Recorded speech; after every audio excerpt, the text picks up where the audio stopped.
Hello, everyone.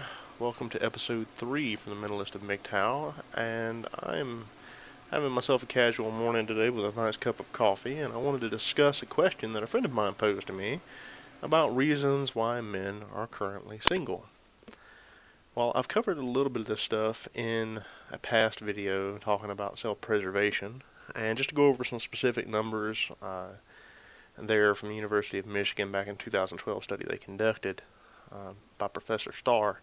In a courtroom currently, for the same crime, men versus women, a man would get a 163% higher conviction rate, over 60% longer sentence, and currently a gender bias towards men versus a racial bias in a courtroom is 6 times higher for men. Those are pretty astounding numbers, and that just goes to support my claims also about family court, about how men basically are more or less in a kangaroo court when it comes to family law dealing with child custody and alimony and child support payments.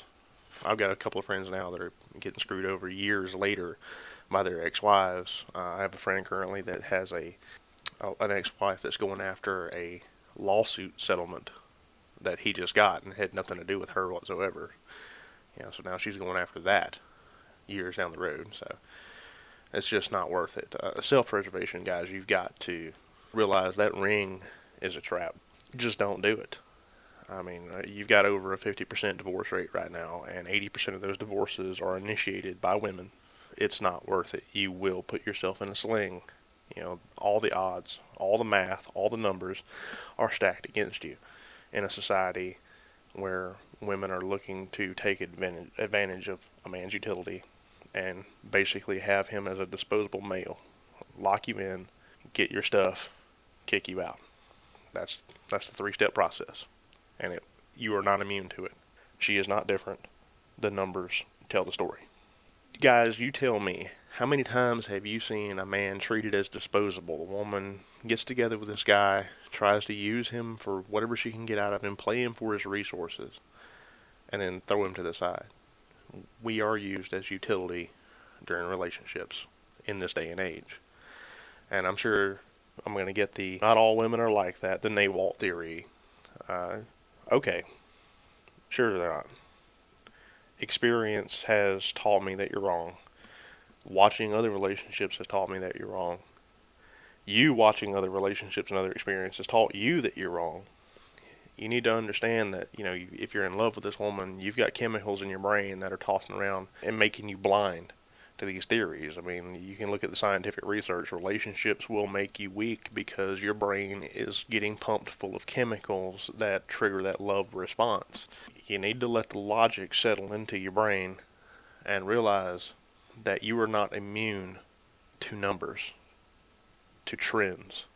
Am I saying that every single marriage out there is going to collapse, that every single relationship out there is toxic? No, I'm not saying that. But the deck is stacked against you, okay? And usually the house always wins, and there's a reason.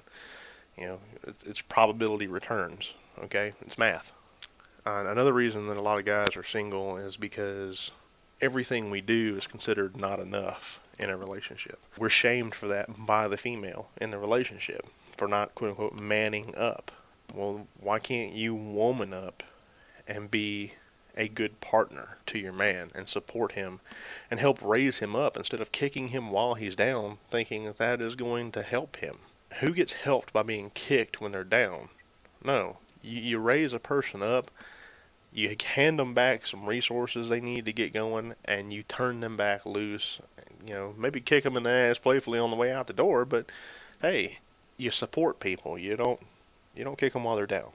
Another thing you've heard me talk about is the hypergamy, but which I've basically already gone over. But this is the most vicious tactic used by women in relationships. This is the one where not only will they use you for your utility and then divorce you to get your money and resources continually going to them, but then they're going to go and repeat this process onto another wealthier guy to build their own resources. Basically, you used to hear about these black widow women that would, kill a guy to get his resources. But see, now these days they don't have to do that anymore. They can legally just get your stuff and get part of your assets without having any legal repercussions or risk to them. So why would they do that anymore? Furthermore, on that subject too, I overheard two women that I personally know talking about this last night. The female idea that you can train a man. Okay, so what am I? Am I your dog? Am I your horse? And this is just more, mentality of using me for utility. I literally heard a woman say, and I shit you not, I like to have a man that is meek so that I can just have him hand me his paycheck. I heard this come out of a woman's mouth this past week. She didn't know I heard it, but I heard it. Okay, and then I also heard the female, who was a longtime person, friend I've known, respond to her by saying, yeah, you want to get them early so that you can train them. Now, what does that tell you about female nature? And this is a very educated woman. This woman has like 4 college degrees. The one that responded by saying, we want to train them. She is a highly intelligent person. She's very educated. To me, that means that no matter how much class or education a woman has, she still has this mentality that men are there to be her utility.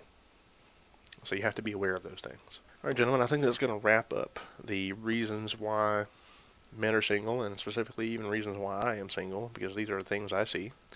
I hope you guys have a good rest of your day, and we'll see you on the episode 4, hopefully.